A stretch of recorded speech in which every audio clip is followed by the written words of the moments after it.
We help faculty, we partner with faculty to co-create new models and new alternatives to teaching and learning. What I want to talk to you about is our work, and our work is unfinished, and it's always going to be unfinished. We feel that this term really represents the opportunity that's available with the design of new learning environments and working really with digital media. We feel like this really defines the aesthetic of digital media, and it also represents an unrealized opportunity. At the core, our work is around the co-creation of learning experiences and to help learners acquire knowledge and skills. So I thought I would kind of open the floor up for a moment because I want to hear a little bit what guides you in your practice. So I have a question posed up here. What principles guide your use of technology to augment or enhance learning? So I thought we'd just have a 5-minute discussion, kind of list a few things on the board, but just like what comes to mind? Visualizing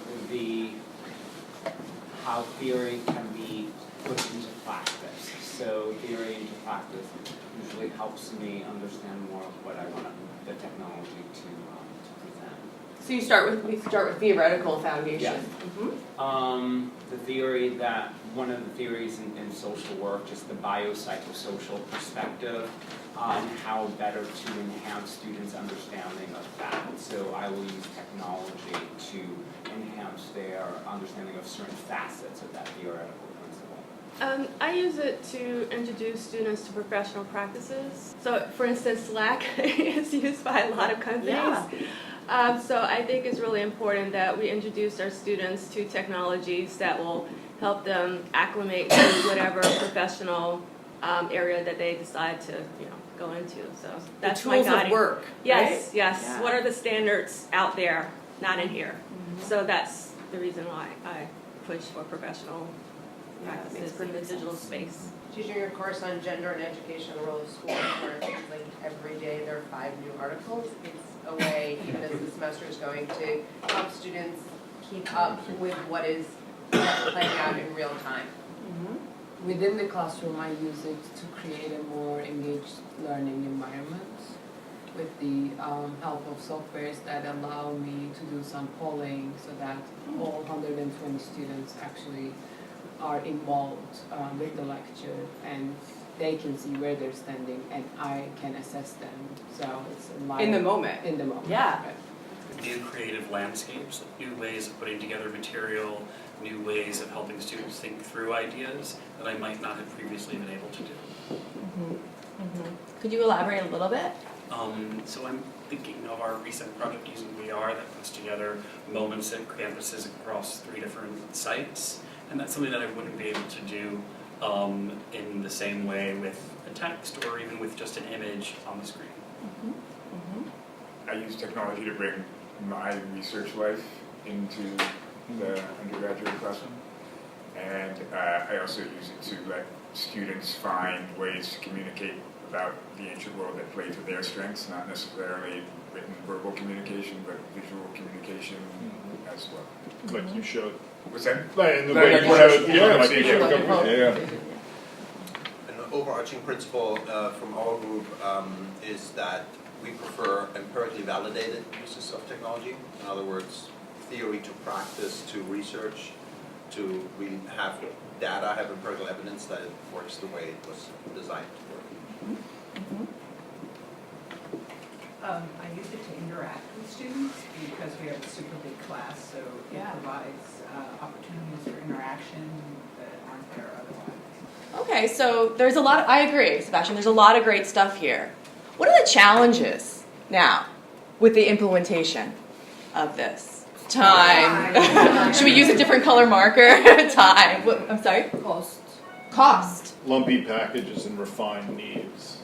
So you get, so my wife just adopted WordPress as a student publishing platform, and then discovered that the students couldn't be notified when someone commented on their own post. So one of the features that she assumed would come with this was this conversational bit. So the faculty have these really refined senses of what they want, and the platforms come in these big, messy chunks. Yeah, lumpy package. And learning to use it effectively and efficiently, actually. I mean, there are so many good tools out there, but when you implement it, they don't work out the same way you envision, so it takes some time to get adjusted to it. Absolutely, absolutely. So that idea of the unfinished. So you're kind of like piloting these different learning initiatives with the use of technology, and it's doing it once is probably not going to be the last time that you do it, unless it's a big failure. But yeah. So students complain though when you have too many digital platforms Yeah. in the context of the same class. But then if you magnify that against several classes, I think it could be a bit of digital overwhelm. Absolutely, absolutely. Obsolescence. I have a hypercard project on Modality. There's an open source clone. There's an open source clone. I know, if you ever want to sit and go through a hypercard project with me. I would love to. That's hardcore. I took some time because I had advance notice on the question to put together some of our challenges with using our principles, which I'll share with you a little bit in a second, but some of the challenges. Sometimes it's the entry point of collaboration with a faculty member. Maybe they're just looking to solve a problem or digitize content, and so it's hard to kind of zoom out and have a conversation about the purpose or the theory, for instance, first. So that it takes patience is one of those skills that we're developing in the relationship in that building with faculty. The thought that like the technology first approach, right? So I want to use a tool rather than I have an objective that I want to achieve. Another challenge is forgetting about your role as a teacher in all of this.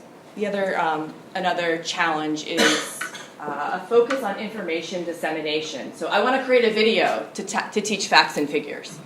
It's kind of like saying, why not just read a textbook? And maybe I should share with you something that might be of my expertise that would be more valuable than something that you could just read.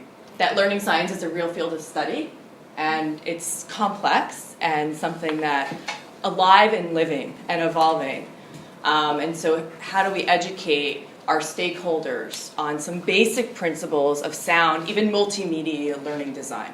Also knowing that we're working with expert practitioners and also teachers, but sometimes novice designers. So the kind of like self-service model for us doesn't work so well because the output doesn't look so good. So to kind of guide our work, we have a few simple principles. And don't worry, I have things to show. So you can kind of see a little bit better work. But learners first. So this kind of serves as our way to kind of change the conversation. To not be so instructor-centered, but to think about education, not information. And think about the learner in addition to the teacher. Things like prior knowledge, allowing students to express their knowledge as they're acquiring it. So that's the first principle. The second, of course, technology in service of learning. And again, so we're not perfect at all. What we try to do is to avoid digitizing domain knowledge, facts and figures, things that can be delivered in a lecture that just might be introductory knowledge. Do we do it? Of course, of course. But we try to work to have experts and practitioners talk together and to express maybe their heuristic strategies or how they solve problems, to share that with students rather than to teach them things that can maybe be learned in a text. And then the faculty presence is important. Have we created self-paced courses? Of course. We find those don't work that well because there's no faculty presence. And then the tools don't work so well because we need to have interaction, and so the tools really aren't there. Not NYU, but at large. So these are the kind of the three things that are the ingredients that guide our work, right? So I thought I would take you through some of our unfinished projects and just some snippets here and there that show how we try to iterate and apply some of these principles in our work, and where we're doing well and where I think we have some more work to do. I'm sorry, question one sec, do you mind? No, please. On the previous slide where you had the guiding principles, faculty, do you find that faculty are a presence in each of the ones? I know on the third it is certainly, but that, and if they are present within each of those particular principles, if they present a challenge? Absolutely, absolutely. This is not without challenges. And I think some of the challenges that we talked about together. Yeah, absolutely, absolutely. It's much easier, I think, when you come in, you have a plan. This is what I want to teach versus this is what I want students to get out of it. And it just sometimes just takes a reversal, just like a conversation to kind of unfold what those objectives are, and to realize that their design solution isn't necessarily the right one for achieving those learning objectives. So if I want students to apply their knowledge, doing a lecture video isn't going to help them apply their knowledge. I need to give them an activity, So the scope of our work at the Berkeley Innovation Labs and at Stern at Large covers on-site courses, online courses, blended and flipped courses, and also experiential learning. So taking students out of the classroom for field-type learning. So I'll show some examples of all of those. So one of the things that to kind of when we work with faculty, we always ask them kind of what do they know about their students' prior knowledge, and sometimes this turns into a project where we might have some in-lesson questions. So in one of your classes, you can ask questions inside a lesson. You don't have to go to a separate tool, which is pretty cool. But to have students assess, like do a self-assessment of their prior knowledge and get some feedback. We all know what testing and quizzing is like, but this is just an example of an embedded single question in NYU classes. The second one is using Google surveys to ask a little bit about prior knowledge. Similar to what many of you mentioned about polling in class. I do this in my online class, so I have them fill out a survey, and then in class, I share with them exactly what comprises the proportion of skills in the class. And the course I teach is R programming, so people have apprehension about learning programming. Plus, it's an adult audience. They're executives, so learning something new is something they probably haven't been in the classroom for a while. So this gives them great comfort to know that they're not the ones new to coding. They're not the only one. And then I can kind of assure that my content is tailored appropriately. Simple things like the modality principle. Basically, we want to leverage the senses, and so that's, believe it or not, that's something that we have to discuss with our faculty. Right? It's not just text slides and narration that repeats some of that content. So we like to use images and voice instead of images and text. And this comes from research in multimedia learning theory. Here's an example. Americans love small business and hate big business. In a recent Gallup poll asking how much confidence Americans have in various societal institutions, second from the top is small business, but almost at the bottom, just before Congress, is large corporations.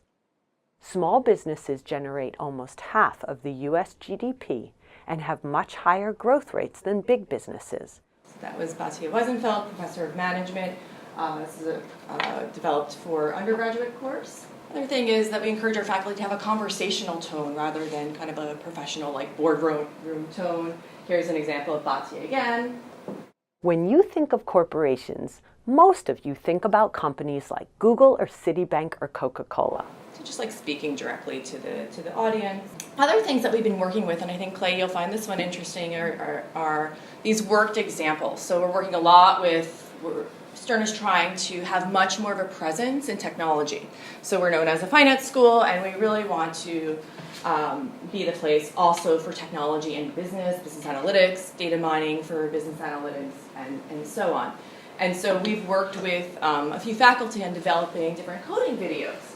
And so the first one I'll show you is a Python coding video that's developed for novices.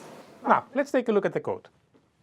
Food is equal to 75, tax is equal to 8.875 divided by 100, tip is equal to 20 divided by 100, and cost is equal to food plus food multiplied by tax plus food multiplied by tip. And the cost of the meal is, of course, the same as above. Now, using variables, we can use mnemonic names for its value and use the name instead of the value itself. So you just heard from Panos, who's a professor of information system, and strong foundation in computer science. And kind of walking through some really simple code, but also using highlighting to kind of show the learner where they are in the sequence. And so the worked examples work when you can provide multiple, more than just one. Here's an example of one from my class that's really geared towards folks that have already developed some skills in coding. So it goes a little faster. And it was our experiment there was another experiment there too. Let's look at another data set. This is from March Madness. When we work with any new data set, we set our working directory, we import our CSV file, we view that file. We look at the number of rows and columns, we print the column names just to check, and we're going to change those to lowercase so we can easily use them. Another example is a different technique that we're using with video, leveraging the expertise of not only the faculty member, but also of experts in the field. So we're hearing from a sustainability expert who works for Starbucks, and Tansy Willen, who runs our Sustainability Center for Business here at Stern. Great to be here. It's fun. So could you give us an overview of Starbucks' sustainability strategy and how it relates to your business strategy and why? Yeah, I think the core has always been coffee, of course, as a coffee company. So our early work started there, and we started actually with engagement with a lot of stakeholders to try and figure out how to develop cafe practices, which is our way of ensuring social and environmental sustainability, as well as traceability, which, as you know, is pretty hard, or was hard in coffee back then. So we knew what farmers were being paid and where our coffee was coming from. Just to talk about this for a moment, instead of just having the faculty member kind of up there, having a conversation works really well for this faculty, and it took us a while to get to know this faculty member as well. So what style works best for them also on camera. So these are things that are kind of almost outside of some of the educational objectives, but just things that work better for stylistically, and also that opportunity to bring in experts. We could have had that expert just film without the interview style. This is something new that we're trying. So that was our pieces on some video. And using those, trying to use those purposefully. Other things that we've done speak to removing some extraneous materials that exist even on our platform, like NYU classes, and also to give the learner cues of like where to go next and what's ahead. So this speaks to some segmenting and coherence principles. So if we look at, this is an example of my course, it's NYU classes. Your homepage on NYU classes by default probably looks a lot different. There's probably divided into kind of like quadrants. We actually customize the CSS, the style sheets, to get a format that's like a lot cleaner. And then we've put together like a navigation for everybody's taking the same note. Linking to the direct. These are all lessons that can be linked from here, and also you can go to the lessons tab. When you go to the lessons tab, of course, we also kind of provide a structure for what an online lesson would look like, with the organizer of an outline, and then having an ability for students to kind of test their knowledge, and then watch a video that has in-video quizzing. That's what you're seeing with the blue questions here. Simple questions, but they do get a little bit more complex, but we really only have the ability now to choose like a few options. We don't have the ability to do much more than multiple choice. Here's that sustainability course that Tansy Willen is teaching for us as part of a 3-credit online certificate that Stern is launching. And so you're seeing kind of a sneak preview of what that looks like in the lessons tool. And so we've even kind of reduced some clutter and created some more white space for the lesson organization. And again, all of this has to be kind of customized with the CSS. It's not like out of the box. We've done a little bit more work with timelines and organizers to provide these navigational aids. As we move more and more into online classes, there's going to be less instructor presence to kind of guide. And we don't want to just add more text and emails to say this is what you're supposed to do. We'd like the structure to reflect that. And so like I keep saying, it's unfinished. We're constantly evolving with this. But here's an example of an online course that is actually self-paced, called Essentials of Financial Accounting, that has this organizer that points you to kind of where you're headed in the course, and each of those bubbles represents a lesson.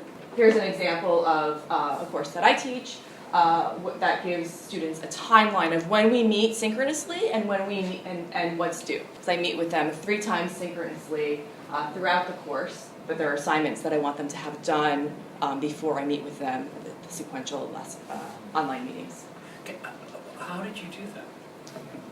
Just a graphic. Yeah. Just a graphic. So it's an image, and then there's text above and below, but you separated the text on the bottom? Yeah, so like in Photoshop, you can use the bubbles. whole thing is an image. Whole thing's an image, yeah. Oh, Yeah. okay. I thought it was created in there. Never mind. Yeah, like this Sorry. one is actually linked, but they're images that are hyperlinked. Oh, okay. Never mind. Sorry.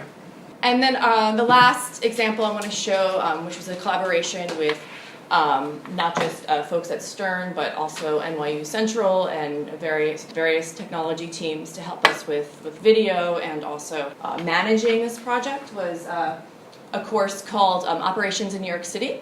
And so this is an MBA level course for full-time MBA programs. So very important course. It's a core course that's required. And students can choose to take this section. What's unique about this section, when we first launched it, there's only 3 class meetings and 9 were in the field. That presents a challenge when you want to introduce students to some foundational concepts. So we had to take that notion of like, we don't want to teach domain knowledge through video, and had to do that a little bit so they'd get some foundational skills. So we used online learning to enable an experience outside of the classroom. That's kind of what I said. We have a link to an article that we wrote about this. But the idea was that we wanted students to apply knowledge in the context that was used. So we went to the New York City Taxi and Limousine Commission, we went to JetBlue, we go to Fresh Direct and observe processes. Like, how do you board a plane? What's the most efficient way? These things speak to operations, which our research told us that like most students think operations is super boring. So, because it's the behind the house, everybody thinks it's about moving boxes and being in dusty warehouses wearing hard hats. And some of the times you are. But operations in the tech industry is, super interesting. Think about Amazon and their operations. So we're going there on Wednesday to observe how they deliver products to you in New York City in an hour and a half. So they have an Amazon Prime location on 34th Street. So we really like to leverage New York City, especially as a business school and top businesses being here.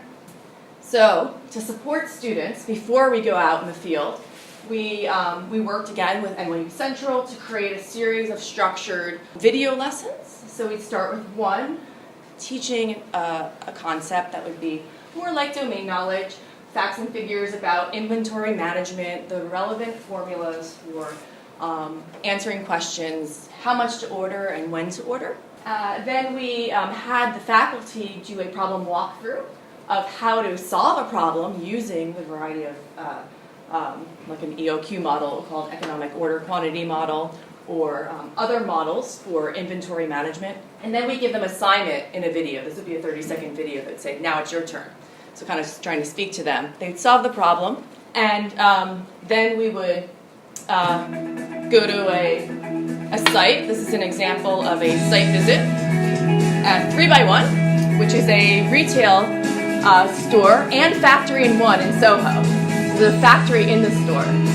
This is meant for your purposes of the video. Students wouldn't see this, they experienced it.